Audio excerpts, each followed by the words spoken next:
Terima kasih Tuhan dari kedalaman hati kami. Apapun yang terjadi, kami selalu melatih hidup kami. Selalu katakan, Tuhan Engkau baik. Tuhan Engkau luar biasa. Walaupun dalam pergumulan proses kehidupan yang berat, selalu kami katakan Engkau indah bagi kami.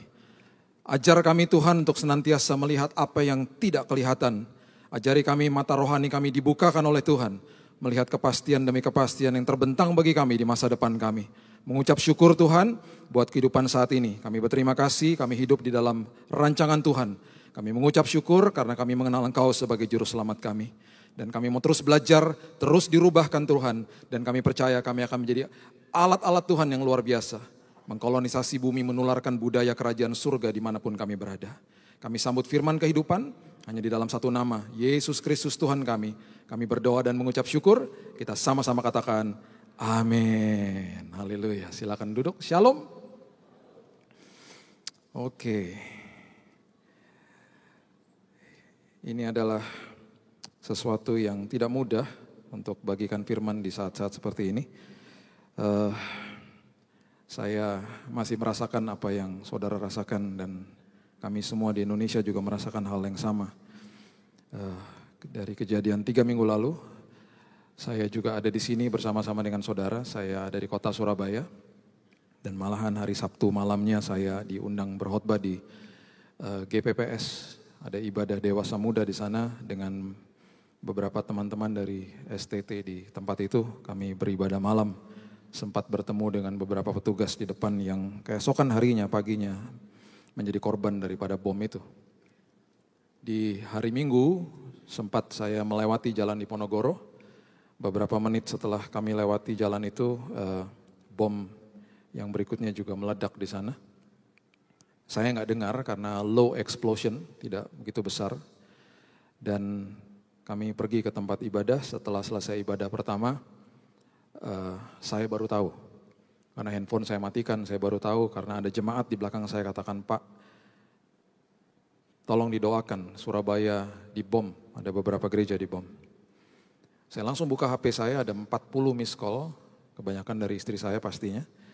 Dari anak saya yang ada di luar negeri juga dia katakan, Dedi di mana?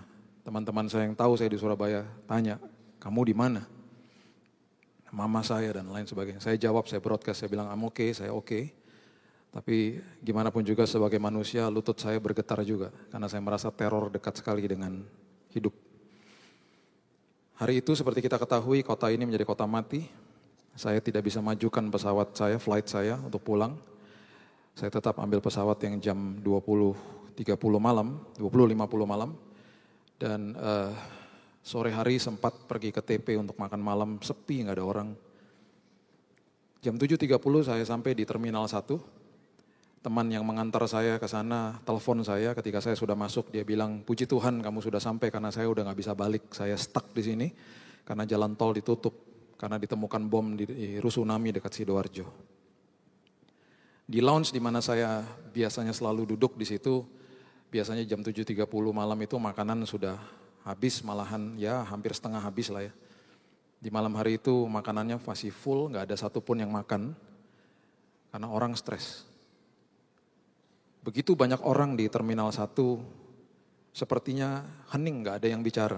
Semuanya nonton televisi, semuanya lihat HP, baca news. Begitu mencekam keadaannya. Saya tunggu boarding, puji Tuhan pesawat on time sampai di Halim jam 10 malam. Biasanya istri saya tunggu di mobil kalau jemput.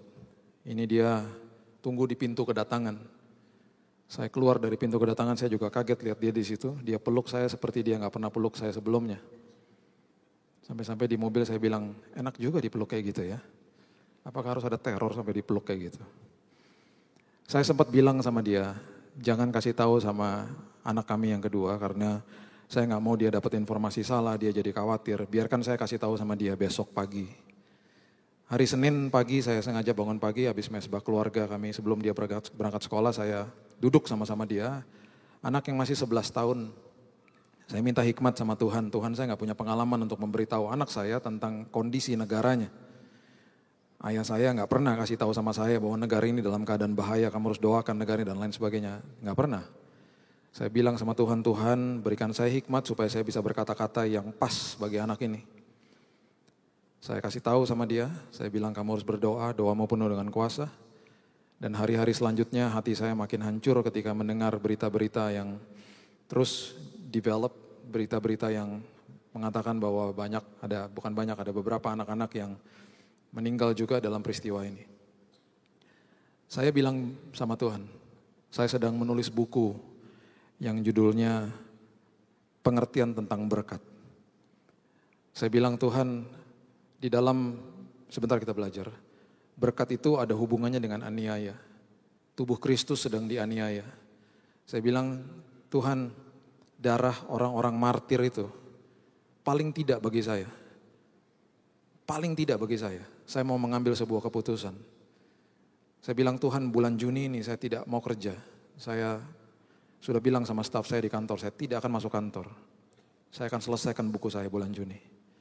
Paling tidak ada sesuatu yang bisa saya keluarkan untuk meluruskan paradigma-paradigma yang salah. Karena kita ini tubuh Kristus ada di dalam zaman yang sedang dianiaya.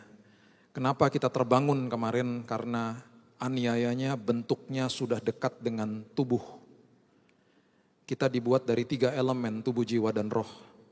Dan selama ini sebenarnya kita sudah dianiaya. Jiwa kita ini sudah dianiaya. 2 Petrus mengatakan, apabila engkau tidak menjaga pendengaran dan penglihatanmu, jiwamu yang benar itu akan tersiksa.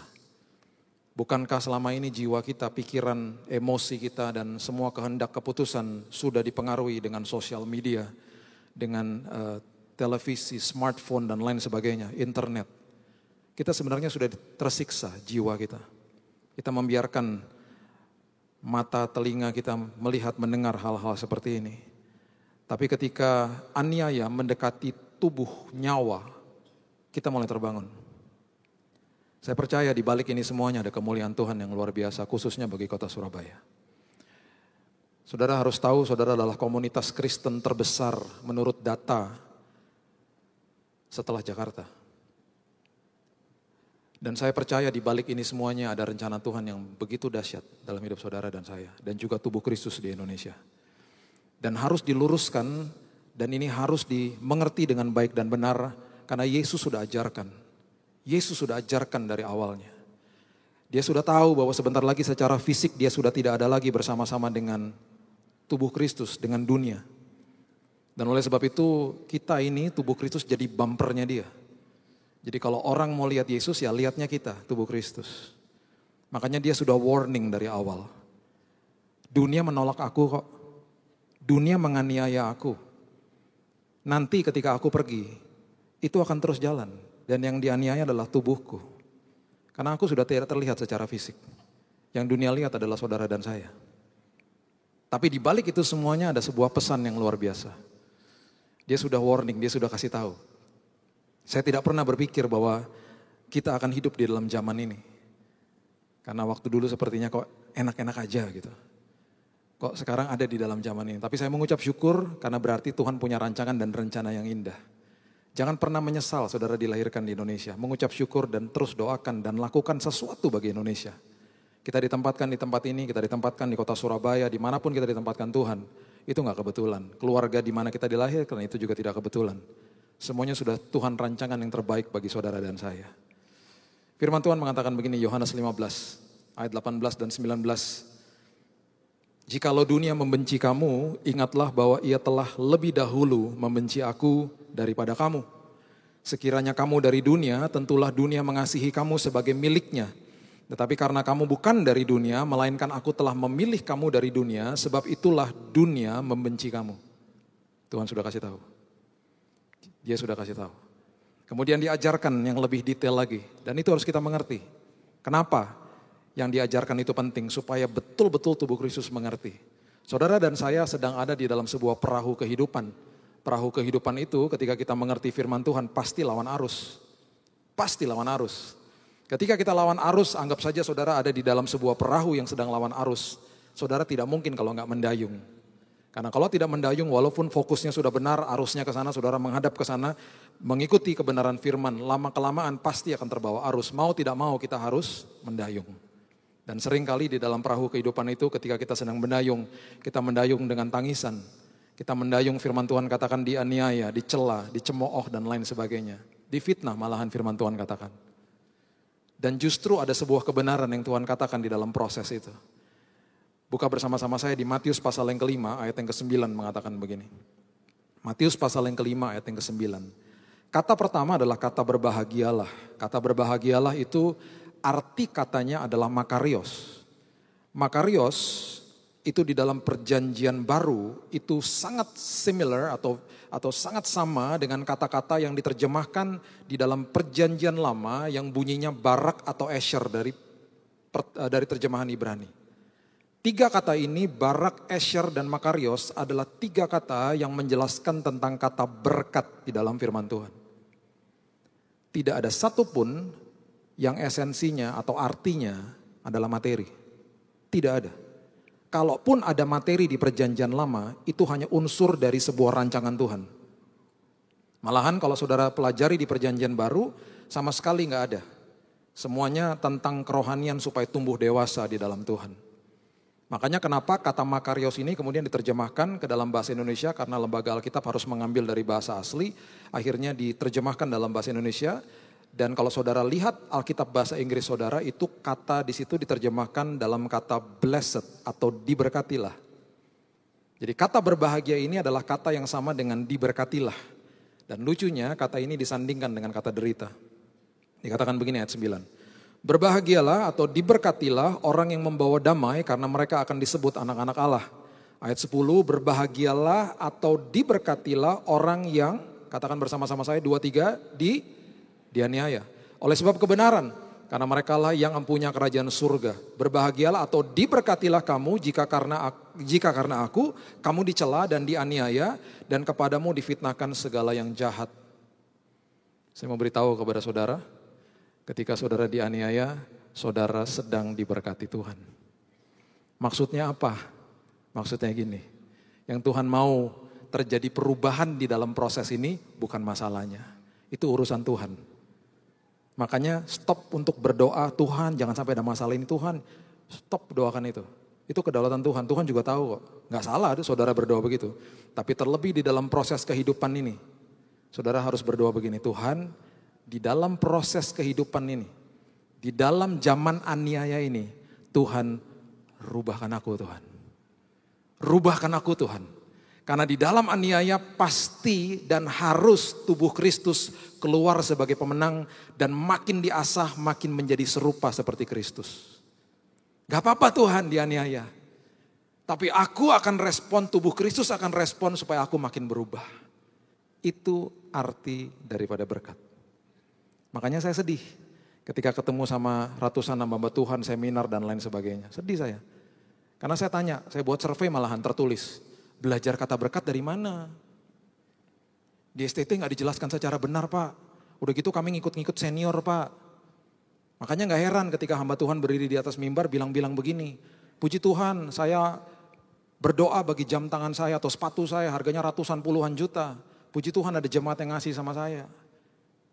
Itu pertama ngasih kode sama jemaatnya, dia suka barang-barang mahal. Kedua eksploitasi, manipulasi dan betul-betul mencela yang namanya firman Tuhan. Jadi distorsi. Jemaat gak ngerti, pulang-pulang ngertinya apa? Oh berkat materi, berkat materi, berkat materi. Ketika masuk zaman aniaya gak ngerti. Gak sanggup. Kerdil rohani. Karena yang diajarkan begitu. Padahal firman Tuhan gak tulis begitu. Firman Tuhan katakan justru ketika engkau sedang dianiaya, engkau sedang diberkati Tuhan. Maksudnya apa? Engkau sedang dirubahkan Tuhan. Engkau harus dirubahkan Tuhan. Ini gak bisa kita bahas dalam 45 menit. Ini terus harus dimengerti, dipelajari. Makanya kenapa saya gak heran ketika seorang jemaat katakan, saya udah gak mau lagi ke gereja Pak. Saya jual semua milik saya sampai saya bangkrut. Karena saya dijanjikan kalau saya jual kasih semuanya saya akan dimultiplikasi sama Tuhan. Saya bilang apa bedanya gereja sama Gunung Kidul? Apa bedanya Tuhan sama dewa? Kok kamu tawar-menawar sama Tuhan? Akhirnya apa? Hedonisme terjadi di dalam gereja. Udah gak karu-karuan. Kita harus dipersiapkan melewati zaman ini. Kita harus dipersiapkan melewati aniaya. Sudah ditulis kok. Dan ketika makin mengerucut, ketika makin kecil kelompok yang ada sama Yesus, dan udah pasti biasanya begitu. Karena makin gak enak, makin mungkin bagi mereka udah rasa gak nyaman, makin dekat, akhirnya Yesus katakan begini. Kita mau belajar itu, 5 marks, 5 tanda ketika dia memanggil kita sebagai muridnya. Dia kemudian ajarkan kepada mereka, jangan sekedar hanya jadi orang percaya, masuk lebih dalam lagi, jadi muridku. Ketika engkau menjadi muridku, aku ajarkan ini caranya. Supaya engkau tahan api, tahan ketika masuk dalam zaman-zaman yang sulit. Ketika engkau betul-betul masuk dalam zaman itu, engkau sudah tahu dipersiapkan oleh firman kebenaran yang luar biasa. Jadi anak-anak Tuhan yang tumbuh dewasa di dalam Tuhan. Itu harus mengacu, itu tiap hari bangun pagi harus begitu. Tuhan apalagi dalam hidupku yang harus dirubah. Lukas 14, yang pertama, ada 5 hal. Lukas 14 ayat 25 sampai 26 mengatakan begini. Pada suatu kali banyak orang berduyun-duyun mengikuti Yesus dalam perjalanannya.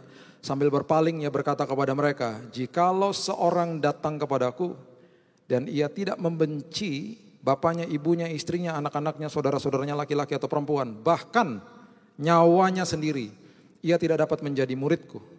Hati-hati dengan kata membenci. Kata membenci artinya adalah sane. Sane artinya adalah to prefer above, memilih di atas segala-galanya. Kata ini jangan diterjemahkan secara letterlek. Yesus berbicara dengan banyak parables, similes atau hiperbol. Dia berbicara dengan banyak perumpamaan. Dia berbicara dengan banyak retorik. Dia berbicara dengan banyak hiperbola. Dan dia mengatakan hal-hal seperti ini untuk supaya mereka mengerti. Ini artinya sane atau to prefer above. Untuk mengutamakan dia di atas segala-galanya. Itu artinya. Malahan mengasihi dia disandingkan dengan keluarga, bahkan nyawa yang paling penting. Pertanyaannya, apakah Tuhan kita itu bisa membuat kita semuanya seperti robot, dirubah dalam sekejap semuanya mengasihi dia? Sangat bisa. Tapi itu bukan kasih yang sejati, karena kasih yang sejati adalah keputusan. Ketika manusia mengambil keputusan untuk mengasihi, itulah kasih yang sejati. Makanya beda kasih yang sebenarnya letaknya di dalam roh, yang letaknya di dalam emosi, itu yang dinamakan jatuh cinta. Makanya ketika orang hanya masuk ke dalam sebuah hubungan dengan modal jatuh cinta, gak mengerti kasih yang sebenarnya, hancur-hancuran. Makanya dunia gak mengenal kasih agape yang sebenarnya, beroperasi di dalam emosi yang artinya adalah falling in love, makanya jatuh namanya. Bukan naik cinta, jatuh cinta. Emosinya dipermainkan dan ini bisa diusik, bisa hilang kapan saja. Tapi yang namanya kasih itu kekal adanya. Kasih diletakkan di rohnya manusia. Ketika manusia bertobat 2 Korintus 3 ayat 3. Kebenaran firman ditaruh di atasnya. Makanya harus mengambil keputusan untuk mengasihi. Ketika saudara disakiti sama orang, sudah pasti emosi saudara terluka. Gak apa-apa saudara katakan aku sakit hati. Tapi jangan sampai sakit hati itu menjadi kepahitan. Makanya harus mengambil keputusan. Baca 1 Korintus 13 ayat 4-7 nanti di rumah. Definisi daripada kasih, ganti kata kasih dengan nama saudara. Baca itu setiap hari supaya jadi rema kehidupan dalam hidup kita. Kasih itu murah hati, tidak cemburu, tidak mementingkan diri sendiri dan lain sebagainya. Itu semuanya adalah keputusan, bukan perasaan. Gak ada orang bangun-bangun pagi, rasa-rasa murah hati nih, gak ada. Gak ada, ambil keputusan. Saya disakiti, aku mengambil keputusan untuk murah hati. Supaya kasih yang diletakkan di roh itu lambat laun menguasai jiwa. Makanya pembaharuan budi, pembaharuan jiwa itu tidak terjadi langsung, berkala, progresif. Roma 12. Itu harus diperkatakan hari lepas hari. Makanya ketika datang kepada Tuhan mengambil keputusan, Tuhan aku mengasihi Engkau. Aku mengambil keputusan untuk mengasihi Engkau. Lukas 24 ayat 13, ada sebuah cerita yang luar biasa. Ini pernah kita singgung sedikit di Jumat Agung. Ada satu kata yang saya mau keluarkan dari kalimat-kalimat ini supaya saudara mengerti. Lukas 24 ayat 13. Pada hari itu juga 2 orang murid-murid Yesus pergi ke sebuah kampung bernama Emmaus, terletak kira-kira 7 mil jauhnya dari Yerusalem. Mereka bercakap-cakap tentang segala sesuatu yang telah terjadi. Ketika mereka sedang bercakap-cakap dan bertukar pikiran, datanglah Yesus sendiri mendekati mereka, lalu berjalan bersama-sama dengan mereka. Tetapi ada sesuatu yang menghalangi mata mereka sehingga mereka tidak dapat mengenal dia. Bayangkan jalan sama-sama Yesus, ya udah pasti mungkin gak fokus sama Yesus, fokus sama jalannya ya gak lihat Yesus akhirnya. Sibuk dengan kesibukan mereka. Dan ini yang luar biasa, ayat 27, Saya ingin sekali ada di dalam posisi seperti ini, ayat 27. Lalu ia menjelaskan kepada mereka apa yang tertulis tentang dia dalam seluruh kitab suci. Mulai dari kitab-kitab Musa dan segala kitab nabi-nabi.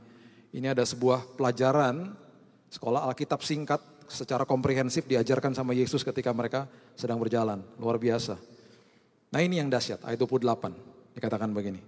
Mereka mendekati kampung yang mereka tuju, lalu ia, Yesus, berbuat seolah-olah hendak meneruskan perjalanannya. Seorang Tuhan loh. Seorang Tuhan yang dahsyat, yang luar biasa. Bangkit mengalahkan kematian. Dalam ayat ini mengatakan bahwa dia tidak akan paksa manusia. Malahan dia berjalan seolah-olah hendak meninggalkan mereka. Udah pasti dengan harapan, ayo undang aku dong. Seorang Allah yang berdaulat, yang bisa merubah apapun. Dia sangat menghormati keputusan manusia. Sampai-sampai dia katakan, Alkitab mengatakan dia berbuat seolah-olah hendak meneruskan perjalanan. Dengan harapan, undang aku. Di dalam perjanjian lama beda. Ketika Raja Ahasia dipanggil memanggil Nabi Elia, dia hidup dalam kemurtatan, dia hidup dalam kebebalan, dia tidak mengaku Tuhan dan lain sebagainya.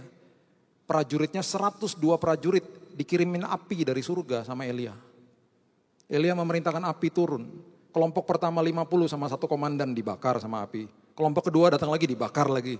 Kelompok ketiga datang sampai minta-minta ampun, jangan bakar kami. Cerita ini tersebar dan terus sampai terdengar sama murid-murid Yesus. Makanya ketika mereka mau masuk ke Samaria, orang Samaria menolak Yesus. Murid-muridnya bilang begini, Tuhan kirimin aja api dari surga, bakar aja mereka. Yesus berpaling kepada mereka dan menegur mereka. Dan akhirnya Yesus meneruskan perjalanan. Kalau mereka tolak ya gak apa-apa, kita teruskan perjalanan. Kita cari mana orang yang mau terima aku. Dia gak pernah paksa, karena itu kasih yang sebenarnya. Kasih yang sejati mengambil keputusan untuk itu. Dan akhirnya ayat 29 mengatakan begini, tetapi mereka sangat mendesaknya, katanya tinggallah bersama-sama dengan kami sebab hari telah menjelang malam, matahari hampir terbenam. Lalu masuklah ia untuk tinggal bersama-sama dengan mereka. Waktu ia duduk makan dengan mereka, ia mengambil roti mengucap berkat, lalu memecah-mecahkannya dan memberikannya kepada mereka. Ketika itu terbukalah mata mereka dan mereka pun mengenal dia, tetapi ia lenyap dari tengah-tengah mereka. Cepat, dia cuma mau dilihat aja. Dengan kata lain, Ibrani mengatakan ketika engkau mengejar kekudusan, kau mengundang dia. Hidup dalam karakter ilahi, mengambil keputusan untuk mengasihi dia. Engkau akan melihat Tuhan. Melihat Tuhan dalam zaman ini adalah melihat rancangan Tuhan maksudnya. Rencana Tuhan terjadi sama hidup saudara. Itu maksudnya. Kriteria menjadi murid Tuhan, dasar daripada segala-galanya. Ambil keputusan untuk taruh Tuhan di atas segala-galanya. Mengasihi dia. Yang kedua, Lukas pasal yang ke-14 ayat 27 mengatakan begini. Barang siapa tidak memikul salibnya dan mengikut aku, ia tidak dapat menjadi muridku. Memikul salib itu artinya adalah stauros. Stauros artinya adalah mati. Mati secara daging. Saya sadar poin ini tidak akan bisa dilakukan manusia secara sempurna. Oleh sebab itu kita terus latihan, terus mengingatkan daging ini tiap hari. Mati sama daging. Orang yang mati gak bisa tersinggung, orang mati gak bisa marah. Mau coba aja datang ke rumah duka. Saudara ejek tuh jenazahnya, mana bisa bangun dia. Kurang ajar kamu ya, jangan ngomong gitu lagi, ditutup lagi mata, bisa bubar yang melayat. Orang mati gak bisa marah. Selesai udah mati kok. Itu yang susah. Kita udah pernah belajar di tempat ini, ketika baru mengasihi Tuhan, kasih mula-mula kan dahsyat. Semuanya untuk pihak kedua, lambat laun kan jadi saya. Itu terus harus dipatahkan, harus latihan hari lepas hari, mati. Saya bukan mengejek atau bukan tidak setuju sama orang pakai salib. Gak masalah sebenarnya. Tapi bukan itu yang menandakan kita jadi rohani. Ingat loh saudara, itu adalah alat pembunuh juru selamat kita yang luar biasa kita pajang-pajang. Sekali lagi, gak masalah. Saya gak menentang hal itu. Tapi jangan jadikan itu menjadi ukuran rohani. Banyak orang pakai salib gak karu-karuan malahan. Ya, kemudian jangan pernah mengartikan ayat ini begini. Aduh saya lagi mau pelayanan Pak, kesaksian nih. Kemudian tadi ban saya bocor, aduh ini adalah salib yang sedang saya pikul Pak. Aduh saya mau pelayanan, saya lagi sakit-sakit tapi saya tetap pergi pelayanan, ini salib yang sedang saya pikul, aduh jauh. Itu gak ada apa-apanya. Memikul salib artinya mati, mati. Berubah hidup saya. Daging saya mati. Berarti saya harus mengingatkan diri saya hari lepas hari. Saya harus belajar untuk terpesona sama Yesus sang pemberi, bukan kepada pemberiannya. Belajar untuk terus fokus sama dia. Seringkali kita terpesona sama pemberian karena gitu apa? Menyukakan daging kok. Makanya kemarin ketika anak saya pulang dari school camp, dari youth camp atau retreat sekolahnya. Dia pergi 3 hari. Sebelum dia pergi saya bilang gini, aduh dek, I'm gonna miss you. Terus dia bilang gini, I'm not. Aku akan kangen banget, aku enggak. Kamu lama banget sih pergi, Dad please deh, cuma 3 hari, aduh jangan lebay deh ya. Kakakmu udah gak ada di rumah, kamu pergi lagi, sedih banget. Setiap hari sama istri saya udah kayak kehilangan anak aja, tiap hari liatin fotonya aja. Terus kita sedih juga ya, kalau sebentar lagi mereka kuliah semua, kita cuma berdua aja. Sedih juga rasanya, ditinggal cuma 3 hari. Jadi waktu dia pulang kemarin kita, udah ngitungin jam, teleponin, kamu di mana? Udah kita tunggu-tunggu, pas dia turun dari bus kita samperin, kita, hey how are you? Peluk-pelukan. Terus dia bilang gini, aku jangan pulang dulu, kita ngopi dulu di situ. Ada sesuatu yang serius nih aku mau ngomong. Waduh, apaan? Kita duduk. Dengan muka atau mata yang mau menangis, dia katakan begini kepada saya, Dad, aku kemarin nangis di retreat. Aku nangis. Kenapa? Kamu dapat lawatan Tuhan. Betul. Tapi yang lebih penting dari itu aku nangis buat Indonesia. Saya wow. Kamu nangis buat Indonesia? Iya. Waktu dia diceritain soal Surabaya tuh aku doain tiap hari, Dad. Dan aku sampai kemarin di tempat itu aku merasa bahwa Tuhan terus bilang sama aku harus doakan Indonesia. Saya bilang begini sama dia, wow, kamu tahu gak kamu sedang diberkati Tuhan. Kamu sedang dirubahkan Tuhan. Sampai kamu punya beban seperti itu untuk doakan Indonesia. Kamu makin jadi dewasa di dalam Tuhan. Makanya saudara, gak apa-apa kita dianiaya. Kita sedang diberkati sama Tuhan. Tubuh Kristus sedang dirubahkan sama Tuhan. Menjadi dewasa di dalam Tuhan. Makanya jangan terkesima sama pemberiannya. Terkesima sama Yesusnya. Waktu orang kusta disembuhkan. 10 orang kusta disembuhkan. Yang kembali kepada Yesus berapa orang? 1. Yang lain terpesona sama pemberiannya. Hanya 1 yang terpesona sama Yesus. Apa yang terjadi sama dia? Yuk kita belajar Lukas 17. Ayat 17 mengatakan begini. Lukas 17. Lalu Yesus berkata, bukankah ke-10 orang tadi semuanya telah menjadi tahir? Di manakah yang 9 itu? Tidak adakah di antara mereka yang kembali untuk memuliakan Allah selain daripada orang asing ini? Lalu ia berkata kepada orang itu, berdirilah dan pergilah, imanmu telah menyelamatkan engkau. Kalau hanya dibaca sekilas saja kita mungkin gak ngerti esensinya. Kalau dipelajari bahasa aslinya ini yang timbul. Kalau saudara baca NIV atau NKJV dikatakan your faith has made you well. Terjemahan King James Version dikatakan thy faith has made thee whole. Ternyata orang kusta ini yang kembali kepada Yesus, waktu dikatakan imanmu menyelamatkan engkau, itu artinya made you whole, artinya bukan sekedar dia disembuhkan, bekas kustanya hilang, sirna. Yang 9 disembuhkan, tapi ada bekas kusta. Yang 1 disembuhkan karena dia terpesona sama Yesus. Bukan sekedar disembuhkan, dapat double portion. Dapat perkenanannya double dari Tuhan. Bekas kustanya pun hilang. Yuk terpesona sama Tuhan kita. Stop terpesona sama pemberian-pemberiannya. Kenapa? Karena kalau terpesona sama pemberian, berarti kita masih kerdil rohani.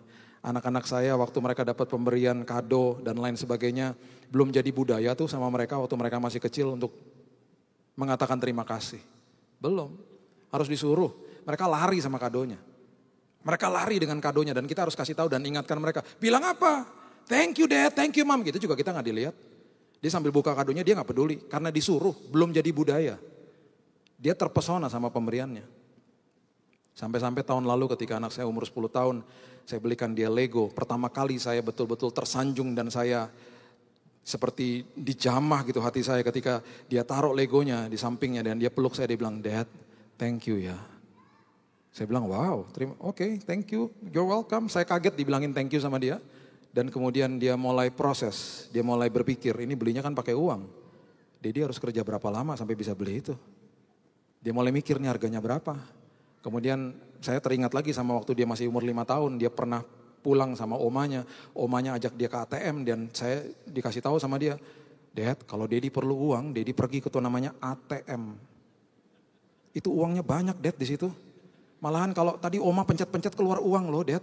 Dedi tahu nggak? Ya tahu lah. Kalau menurut aku, Dad, Dedi pencetnya yang lama, uangnya pasti banyak keluarnya.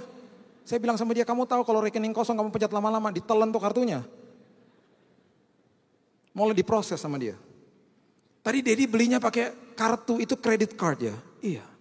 Berarti Dedi gak bayar, enak aja. Nanti ada tagihannya, dan kalau tagihan datang gak enak rasanya. Dia mulai proses. Waktu pulang dia taruh kadonya, dia gak buka. Dia nempel sama saya, dia bilang thank you ya Dad. Terpesona sama papanya yang botak ini. Gak terpesona sama pemberiannya lagi. Di situ saya sadar, oh anak ini udah dewasa. Yuk, kita terpesona sama Yesus. Kita matikan daging ini. Latihan tiap hari saudara. Karena gak gampang. Daging ini terlalu kuat. Alkitab juga menyatakan itu kok. Daging itu kuat. Kita latihan tiap hari. Stauros. Pikul salib adalah stauros. Mati sama daging ini. Yang ketiga, menjadi murid Yesus diajarkan seperti ini. Lukas 14 ayat 28 sampai 30. Sebab siapakah di antara kamu yang kalau mau mendirikan sebuah menara tidak duduk dahulu membuat anggaran biayanya. Kalau cukup uangnya untuk menyelesaikan pekerjaan itu. Supaya jikalau ia sudah meletakkan dasarnya dan tidak dapat menyelesaikannya, jangan-jangan semua orang melihatnya mengejek dia. Sambil berkata orang itu mulai mendirikan tetapi tidak sanggup menyelesaikannya. Dengan kata lain, the disciple marks yang ketiga. Kriteria menjadi murid Yesus yang ketiga, finish well. Selesaikan pertandingan kehidupan ini. Dia gak peduli saudara mulai dari mana. Selesaikan pertandingan ini. Finish well. Kami sering lihat gedung-gedung di Jakarta kalau saya dan istri saya kalau lewat ada beberapa gedung dekat rumah kami yang kami lihat, aduh ini apartemen dibangun gak selesai. Apartemen itu dibangun selesai, apartemen ini dibangun gak selesai. Lama-kelamaan kredibilitas daripada grup yang membangun itu jadi turun. Berikutnya mereka bangun properti lagi gak ada yang mau beli. Jangan ntar gak selesai. Tapi ketika sesuatu diselesaikan dengan baik, kredibilitas pasti naik. Selalu begitu. Ada seseorang namanya Cliff Young, umurnya 61 tahun. Giginya udah ompong. Dia datang ke meja pendaftaran daripada lari maraton dari Sydney ke Melbourne. Jaraknya 870 kilo, hampir dari Jakarta Surabaya. Mereka terkaget-kaget lihat Cliff Young karena mereka katakan, wow tadi kami pikir bahwa Bapak datang mau jadi penonton, ternyata mau ikut lari. Ada 150 pelari maraton yang profesional ada di dalam pertandingan itu. Mereka mulai meragukan kemampuannya dan kemudian waktu diliput sama televisi ada komentar-komentar yang mengatakan, aduh hati-hati nanti Bapak ini meninggal serangan jantung lagi ketika lagi lari. Singkat cerita, Cliff Young akhirnya menjuarai kompetisi lari maraton itu dalam waktu 5 hari dan 15 jam. Juara keduanya yang ada di belakang dia terpaut waktu 9 jam di belakangnya. Kaget dong semua orang. Kok bisa katanya. Akhirnya Cliff Young membuka rahasianya. Dia katakan semenjak saya 17 tahun saya sudah dilahirkan, dibesarkan di sebuah peternakan yang sangat besar oleh ayah saya. Besarnya hampir 800 hektar. Dan kami memiliki 2000 domba. Kami tidak punya kuda, kami tidak punya anjing untuk mengumpulkan domba-domba itu. Dan saya harus mengumpulkan domba-domba itu khususnya ketika ada badai dengan cara berlari. Bisa kadang-kadang memakan waktu 2 hari, 3 hari kadang-kadang. Untuk sampai mereka terkumpul semuanya. Jadi kaki dan betisnya itu sudah terlatih. Memang waktu dia lari, larinya lucu gayanya. Dan itu disebut the Cliff Shuffle. Dan itu akhirnya diadopsi sama pelari-pelari maraton pada saat itu. Mereka baru ngerti, oh begitu toh kuncinya. Akhirnya dia menjadi nama yang luar biasa karena finish well. Selesaikan pertandingan ini dengan baik dan benar. Yang keempat, Lukas 14 ayatnya yang ke-31 sampai 33 mengatakan begini. Atau raja manakah yang kalau mau pergi berperang melawan raja lain tidak duduk dahulu untuk mempertimbangkan apakah dengan 10.000 orang ia sanggup menghadapi lawan yang mendatanginya dengan 20.000 orang. Jikalau tidak, ia akan mengirim utusan selama musuh itu masih jauh untuk menanyakan syarat-syarat perdamaian. Demikian pula lah tiap-tiap orang di antara kamu yang tidak melepaskan dirinya dari segala miliknya tidak dapat menjadi muridku. Dengan kata lain ini ayat berbicara soal berserah. Kalau nggak sanggup lihat pasukan begitu banyak, ya menyerahkan diri aja, maksudnya itu. Kalau ikut aku belajar berserah. Meninggalkan apapun yang mengikat dirimu, belajar berserah kepadaku. Ada seorang lifeguard yang yang tugasnya menyelamatkan orang kalau tenggelam.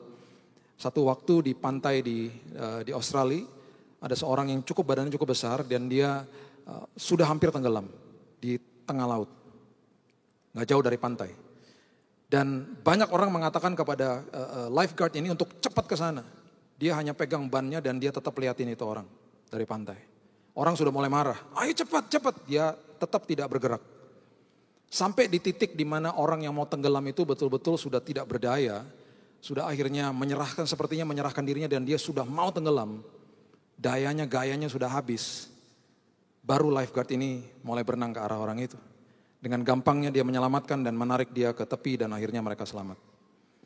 Kemudian orang bertanya, orang beri terima kasih, tepuk tangan dan lain sebagainya. Nah orang-orang mulai tanya sama dia, kenapa kamu tunggu begitu lama? Dia katakan begini, ketika di poin atau di titik di mana dia sedang menggeliat dan sedang berusaha untuk menyelamatkan dirinya. Itu adalah titik sangat bahaya. Dia bisa membawa saya masuk ke dalam air. Dia akan tarik saya karena dia panik, dia akan tarik saya ke dalam air. Justru di saat dimana dia betul-betul sudah tidak berdaya, itu adalah momen yang paling tepat saya bisa menyelamatkan dia. Seringkali kita mengatakan hal itu kepada Tuhan. Kita sudah pegangan ranting, udah mau jatuh ke jurang. Yesus datang sini, aku tolong. Seringkali kita bilang begini, minggir Tuhan, minggir, aku bisa Tuhan. Jatuh beneran. Makanya kenapa di dalam keterikatan dosa, di dalam apapun belajar berserah kepada Tuhan. Kita pernah bahas tentang ketaatan di tempat ini. Ada banyak orang yang selalu membuat janji kepada Tuhan. Kita gak sadar di belakang kata janji ada kata yang tidak terucapkan dengan kekuatan sendiri. Salahkah berdoa seperti itu? Tidak, tapi tidak efektif. Tuhan aku janji Tuhan. Besok-besoknya kita kembali ke dalam dosa yang sama. Tapi ketika kita merubah doa kita dan sikap hati kita, Tuhan aku udah gak bisa. Daging ini terlalu kuat. Aku serahkan kepada Tuhan, aku udah gak sanggup Tuhan. Ini dosa mengikatku Tuhan. Ada 6 orang yang datang kepada saya yang terikat dengan merokok dan mereka katakan, Pak saya mau berhenti merokok. Ketika saya bilang janji justru saya gak bisa. Ketika saya merubah doa saya Pak, Tuhan aku serahkan kepada Tuhan, aku dagingku udah gak bisa, Tuhan aku berserah, aku udah gak tahu lagi harus ngapain. Dalam hitungan 4, 5, 6 hari Pak, tiba-tiba aku enek sama orang merokok pun pengen muntah Pak. Seperti ada kekuatan yang luar biasa merasuki hidupku Pak. Saya katakan di dalam kelemahanmu, kekuatan Tuhan menjadi nyata. Belajar berserah. Engkau bisa lepas dari keterikatan dosa. Engkau bisa hidup dalam ketaatan. Bukan dengan kekuatan daging. Dengan kekuatan ilahi. Makanya belajar berserah. Itu kriteria dari murid Yesus. Dan yang kelima. Lukas 14. Ayat yang ke-34 dan 35 mengatakan begini. Garam memang baik. Tetapi jika garam juga menjadi tawar. Dengan apakah ia diasinkan? Tidak ada lagi gunanya baik untuk ladang maupun untuk pupuk. Dan orang membuangnya saja. Siapa mempunyai telinga untuk mendengar, hendaklah ia mendengar. Garam salah satu sifatnya adalah mengawetkan. Pada zaman itu gak ada kulkas. Daging harus diawetkan dengan garam. Saudara, kebenaran yang saudara belajar. Paradigma kebenaran yang saudara belajar. Awetkan itu, teruskan ke generasi berikutnya. Kalau dari saya waktu diperadabkan dengan keputusan harus tulis buku. Saya bilang Tuhan ini kebenaran harus diawetkan. Diwariskan kepada generasi yang berikutnya. Garam juga sifatnya antiseptik. Zaman dulu orang masuk ke dalam tempat yang seperti sauna panas. Atlet-atlet zaman dulu. Mereka mengolesi bagian-bagian yang luka atau bagian yang pegel dan lain sebagainya. Ototnya mereka. Itu disembuhkan dengan garam. Dan garam selalu membuat orang nagih. Kalau gak percaya makan aja keripik asin, pasti nagih. Garam buat nagih. Justru kebenaran yang kita pegang harusnya membuat dunia ini nagih sama kebenaran firman. mau ketemu sama orang Kristen, mau dapat jawabannya sama tubuh Kristus. Nah pada akhirnya apapun yang sedang terjadi atas tubuh Kristus, lepaskan pengampunan. Lepaskan pengampunan. Yohanes 15 ayat 10 mengatakan begini. Yohanes 15 ayat 10, jikalau kamu menuruti perintahku, kamu akan tinggal di dalam kasihku.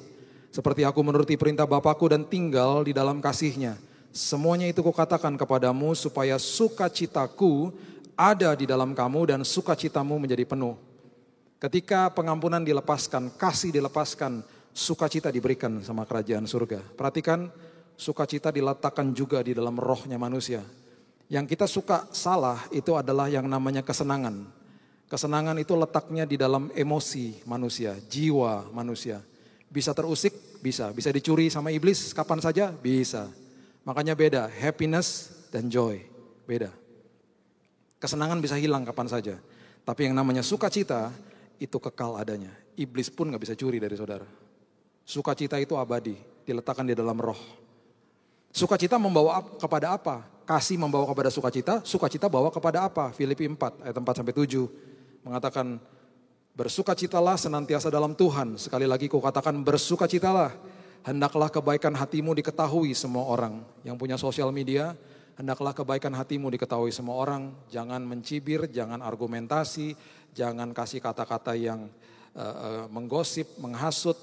Tebarkan firman Tuhan. Karena apa? Tuhan sudah dekat, firman Tuhan katakan. Ayat 6, janganlah hendaknya kamu khawatir tentang apapun juga. Nyatakan dalam segala hal keinginanmu kepada Allah dalam doa dan permohonan dengan ucapan syukur. Perhatikan ayat 7, sukacita membawa kepada damai sejahtera Allah yang melampaui segala akal akan memelihara hati dan pikiranmu dalam Kristus Yesus. Damai sejahtera juga diletakkan di dalam roh manusia. Temannya damai sejahtera yang adanya di dalam jiwa itu yang dinamakan ketenangan. Ketenangan bisa hilang? Bisa. Damai sejahtera gak bisa. 3 minggu lalu, apakah ada kesenangan? Tidak ada. Ada ketenangan? Tidak ada. Tapi tubuh Kristus, karena mengampuni, selalu ada sukacita dan damai sejahtera. Surabaya ada sukacita dan damai sejahtera. Indonesia ada sukacita dan damai sejahtera. Walaupun ketenangannya terusik, walaupun kesenangannya terusik. Karena tubuh Kristus bertumbuh menjadi dewasa. Karena tubuh Kristus mengerti ketika dianiaya. Ini yang menjadi respon daripada tubuh Kristus. Menjadi lebih dewasa, menjadi luar biasa, mengampuni, melepaskan kasih Kristus di atasnya. Saya tutup dengan ayat ini, Kisah Rasul 12 ayat 6-7 mengatakan, Kisah Rasul 12 cerita tentang Petrus. Pada malam sebelum Herodes hendak menghadapkannya kepada orang banyak, Petrus tidur di antara 2 orang prajurit, terbelenggu dengan 2 rantai. Selain itu prajurit-prajurit pengawal sedang berkawal di muka pintu. Dia baru tahu bahwa temannya Yakobus baru dipenggal kepalanya, martir. Ada kemungkinan besok juga dia akan dihukum mati di bawah kepemerintahan Herodes Agripa. Dan malam hari itu dia ada di penjara, dikawal, dirantai. Pertanyaan saya, apakah dia ada kesenangan dan ketenangan? Tidak ada. Ayat 7. Tiba-tiba berdirilah seorang malaikat Tuhan dekat Petrus dan cahaya bersinar dalam ruang itu. Biasanya malaikat kalau datang, manusia kalau nggak takut kaget. Sampai-sampai ya pastilah malaikat juga udah capek untuk jelaskan. Dia harus jelaskan SOP-nya gitu kali ya. Dia jelaskan saya nih malaikat, jangan takut. Baru dia kemudian menjelaskan berita-berita dari surga. Pertama kali dalam sejarah perserikatan kemalaikatan, manusianya tidak bergeming. Karena di ayat ini dikatakan begini, ayat yang ke-7. Malaikat itu menepuk Petrus untuk membangunkannya. Katanya bangunlah segera, maka gugurlah rantai itu dari tangan Petrus. Pertama kali di dalam sejarah mereka yang didokumentasikan di Alkitab, manusianya gak bangun. Berarti apa? Petrus tidur nyenyak. Ada kesenangan? Pasti gak ada. Ada ketenangan? Pasti gak ada. Kenapa tidur nyenyak? Karena ada damai sejahtera dan sukacita. Lepaskan pengampunan supaya Surabaya tidur nyenyak, Indonesia tidur nyenyak. Karena apa? Tubuh Kristus mengerti ketika kita sedang dianiaya, kita sedang diberkati oleh Tuhan. Berikan tepuk tangan kita untuk Tuhan kita yang luar biasa. Dan saya percaya saudara akan dirubahkan Tuhan menjadi lebih dewasa dan saudara responi firman ini menjadi murid Kristus yang luar biasa, lepaskan pengampunan dan menjadi garam yang luar biasa bagi kota ini. Mari kita berdoa. Terima kasih Tuhan, mengucap syukur buat firman Tuhan. Mengucap syukur Engkau telah mempersiapkan kami Tuhan, memasuki zaman-zaman sulit ini. Terima kasih karena ada rancangan Tuhan yang begitu indah bagi kami. Terima kasih buat kebenaran firman-Mu. Oleh sebab itu Tuhan, kami mau meresponi. Kami mau bukan sekedar hanya sebagai orang percaya saja, tapi kami mau meresponi menjadi murid Yesus. Kami belajar untuk mengasihi Tuhan dengan segenap hati kami. Mengambil keputusan untuk mengasihi Tuhan. Menaruh Tuhan di atas segala-galanya. Kami mengambil keputusan Tuhan untuk memikul salib. Mati atas daging kami. Berlatih setiap hari Tuhan untuk mematikan daging ini. Belajar untuk finish well. Menyelesaikan pertandingan ini Tuhan. Dan kami percaya Tuhan, kami akan terus bersandar kepada Tuhan. Kami gak mampu Tuhan berjalan sendiri. Dan pada akhirnya ini komitmen kami mau menjadi garam dunia. Melepaskan pengampunan. Dan ketika kami melepaskan pengampunan, ada sukacita dan damai sejahtera Tuhan melingkupi kehidupan kami. Kami tidur nyenyak, Surabaya tidur nyenyak, Indonesia tidur nyenyak. Karena walaupun tubuh Kristus dianiaya, kami sedang melewati masa di mana kami sedang diberkati Tuhan. Kami sedang dirubahkan oleh Tuhan. Menjadi dewasa, karena kami terpesona oleh-Mu Tuhan. Kami mengucap syukur, meteraikan firman ini sedalam-dalamnya, jadikan ini kehidupan dalam setiap hidup kami. Dan Tuhan, hamba-Mu berdoa khusus bagi kota Surabaya. Ada shalom di kota ini Tuhan. Ada damai sejahtera. Ada sukacita Tuhan yang melingkupi anak-anak Tuhan di tempat ini. Dan di balik ini semuanya Tuhan, ada rancangan Tuhan yang begitu besar bagi kota ini. Dan juga bagi bangsa yang tercinta kami, bangsa Indonesia. Kami sudah menerima firman Tuhan dan kami akan jadi pelaku-pelaku yang kudus. Hanya di dalam satu nama, Yesus Kristus Tuhan kami sudah berdoa dan mengucap syukur. Kita sama-sama katakan, amin. Tuhan memberkati.